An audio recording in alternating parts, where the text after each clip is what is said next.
Odile Dicks-Mireaux, you designed the Yeah. costumes for the film Brooklyn.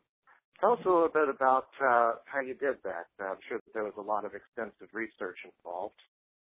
Yes, I did a couple of good lookbooks, mainly on photographs. I did one for America and kind of like tried to cover all the areas that we were going to shoot in the department store, looked at shop girls and general life in Brooklyn, looked up the archive at the Brooklyn Museum, looked at lots of American photographers, Vivian Mather, Saul Neitner, just Inga Morath. And then I did the similar thing with Ireland, tried to get lots of images of Ireland at the time, of dance halls, the town, just general colour scheme.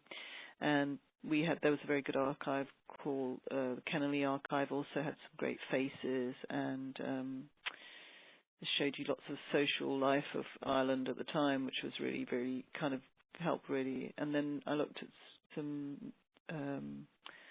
There was a great documentary on Woody Allen of him talking about his life in Brooklyn. I looked at my own sort of my parents' family photographs. Just try to mix it up and produce a home movie of her family coming to Ireland or coming to Europe on a visit. So just generally filling my head with as much as possible.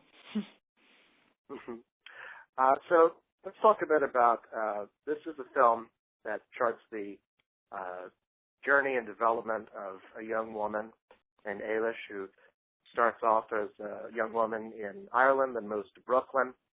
And throughout the course of the film, she grows up a bit and changes. Can you talk a bit about how you, through your costumes, helped show that development? I think I kind of did it very just instinctively, sort of looked at, kind of worked out what sort of little wardrobe a young girl of her standing would have, what kind of things. Just I sort of was remembering my own childhood that you didn't really have many clothes after the war, and even though I was born a bit later than her, so she had like a skirt, some jumpers, a little shirt, one dress, and maybe a little suit that she might have had to go for special occasions. And so I kept it very simple. And then once I'd kind of worked that out, then I kind of applied this logic that when she got to America, she would start earning a little bit of money and having to buy a few more things, add to her wardrobe, and then gradually you would filter into the new sort of shopping, if you see what I mean, the new, and then you would lose the old wardrobe.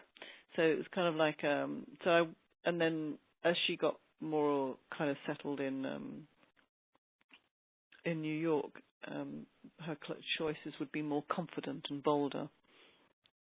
And then traveling into the summer, which was quite nice. So we went through the winter. So she bought, so that's how I kind of approached it really. And then added more and more colour as she went. Right. Well, then, of course, there's that moment in the third act where she goes back to Ireland, and you really kind of see the way that she's developed through the way that she dresses. And then, of course, I love that scene where she goes, when she goes to the beach in Coney Island, and she doesn't know to put her bathing suit on underneath, and then later on, you see why she didn't know that. Yeah. Yeah. Can you talk a bit about that? Yeah, the swimsuit was, I think that was in the story altogether, actually comes from the book. So I think we were just being true to the book really in a way. I mean, we tried several different swimming costumes on her, and I think we just came on the green seemed to be the one that, because black was kind of in a way too harsh, because so she tries on a black one in the dressing room in the department store, and then we go for the green, which just kind of seemed to work better and seemed more appropriate to her nature. I think she has quite a strong character to Eilish actually, and she's always never too showy, never, that's what we were trying to make it very truthful and natural, I think. Mm-hmm. Can you talk a bit more about some of the color choices that you made throughout the film? I think at the beginning I chose sort of more tweedier and practical clothing, and was sort of, because Ireland I kind of thought was a little bit cooler, colder, maybe in generally, even in the summers, so they'd have more home knits, and they would have that thing, that feeling of the post-war that would have, affected Ireland and Europe at the time, where there wasn't so much import of clothing, so they would maybe. That's why I like the home knits and the clothing. And then when she goes to America, there's a kind of abundance of choice, because that hasn't been halted by a war. So they've just sort of, and there's maybe more technological. So the knits become a little bit sort of a more machine knit, and the colours and the boldness of the patterns are stronger. You definitely, as I got tuned into looking at American stock and British stock, you could see a difference. You gradually could see a difference, just in the lining of something, or the colour choices, like that apricot wedding suit. You'd never have found that in Ireland at the time. Nobody would have dared to wear something as bold, but it kind of, in Brooklyn, it seemed the right thing to do. Mm-hmm. And that guided me with my choices of colours. Right. Well, yeah. And I think in the men's clothing is even more obvious. In the men's clothing, there's a much bigger, obvious difference, just in the style of the suits and the way the trousers are cut. Just everything about the men's clothing very, very different, I think, to the English clothing or British or European clothing of the time. Mm-hmm. And I tried to use that to help tell the story, so that what she was seeing, in Ireland was very different to what she was seeing in New York. I mean, the trickiest bit was doing the Irish in New York, in a way. That dance hall I thought was trying to get. You couldn't do a full-blown American dance hall, because they weren't. They were Irish in America. Do you know what I mean? So there needed to be a sort of humbleness to their clothes, but not the same as the one in Enniscorthy that we did at the beginning. Which and so we talked about that quite a bit, my team. Mm-hmm. Well, that's one of the great things that this movie shows. It shows America at a time when it really was a melting pot of a bunch of different cultures, Irish being one of them. And then, of course, her Italian love interest. You have to design some clothes for him and for his family. Can you talk a bit about that? Well, Emery, we did both here and in Montreal. We did, but a lot of his clothes, in fact, came from here. I was quite lucky. There was some good American stock here, and he just needed to have a completely different feel to the kind of Donald Gleason character. So you tended to look at the movie stars of the time and how they wore clothes and how.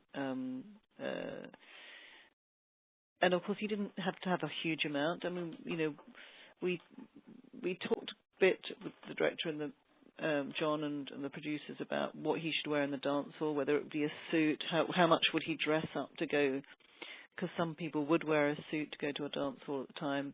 But we decided in the end it would just look, it didn't really kind of work.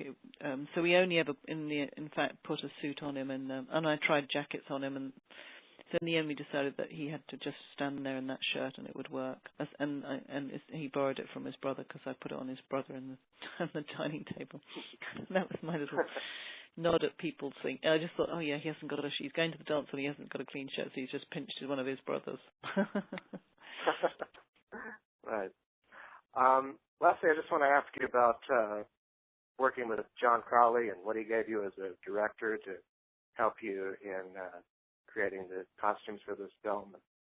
I think he gave me very clear directions in how he, right at the beginning, our conversations were very clear about how, where he wanted to go, particularly with Saoirse and Emery, and then he trusted me totally, because we'd had good chats right at before we even got going, right at the beginning of the film, which I think is really helpful, and then you try and fulfill that brief for them, and it seemed to work, and he seemed really, really happy. But I always showed him everything, So the things that, like making sure that Tony looked like a working man, just those sort of things, and she still was a working girl. That she wasn't, she didn't end up, she was just didn't have she worked in a department store. She didn't have a huge amount of money, but she wasn't she was just very practical and keeping faith to all of that. That's what he wanted. And not making Ireland miserable, but it was just a choice that she'd make. With the choices, it's about home, more about home and leaving home,